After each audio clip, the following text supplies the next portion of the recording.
Philadelphia 76ers coach Brett Brown likes to say a playoff series doesn't really start until both teams get punched in the mouth. If that's true, then we've got ourselves a series in the Western Conference semifinals, because the Pelicans laid a heavyweight beating on the Warriors in Game 3 to cut Golden State's series lead to 2-1. The final score was 119-100. Somehow it wasn't even that close, at least not in the second half, when New Orleans took a 6-point lead as high as 25 with the familiar desperation of team whose season was on the line. The Warriors, meanwhile, played like it was a throwaway game in January. They were outshot, outdefended, out-executed, outpaced. If the Warriors have a flaw, it's that they simply don't show up all the time. They get sloppy and apathetic, which isn't all that uncommon for a team that's pretty much cruised to this point in the playoffs and has had as much collective success as they have over the last 3 years. But it kills you all the same. Just look at the effort, or lack of effort, Stephen Curry and Kevin Durant put forth on this early defensive possession as Jrue Holiday gets a wide-open three. That, obviously, is just way too easy, and it set the tone for the entire game.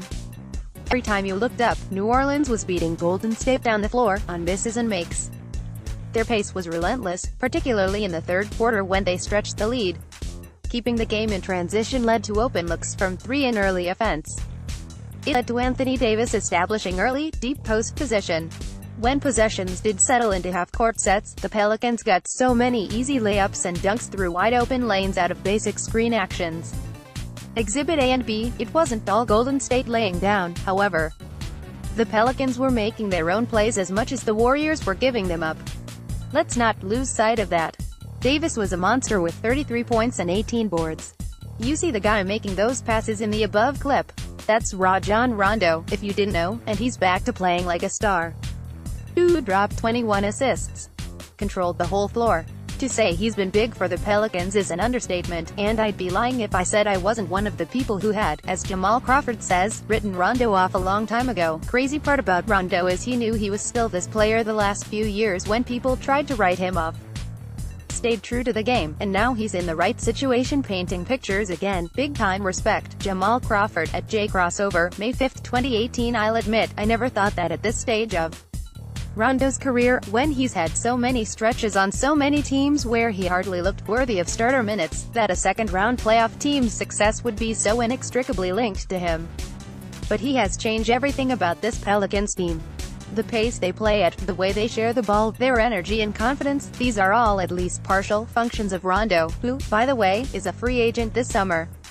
They better re-sign him quickly. Rondo's point guard counterpart, Curry, was back in the starting lineup, and perhaps the Warriors lulled themselves into thinking Curry's full return gave them enough margin for error to bring their C game and still escape with a win.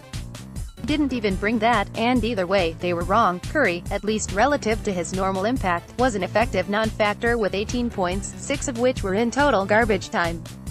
After putting up 28 off the bench in Game 2 after sitting out more than 5 weeks with a sprained knee, Curry saw the kind of defense from the Pelicans that Damian Lillard experienced in the first round. They went hard over screens. They showed and doubled. They immediately closed his airspace on the catch. They almost never lost connection with Curry off the ball as he ran through his normal maze of screens. Of course, stopping the Warriors these days is about more than stopping Curry. This is the quandary teams face. They have two players that demand double teams in Curry and Durant, and you can't double them both. Enter Jrue Holiday, who apparently doesn't need help guarding Durant. You're never going to shut Durant down completely, but Holiday held him to a pretty inefficient 22 points on 1 of 6 from 3.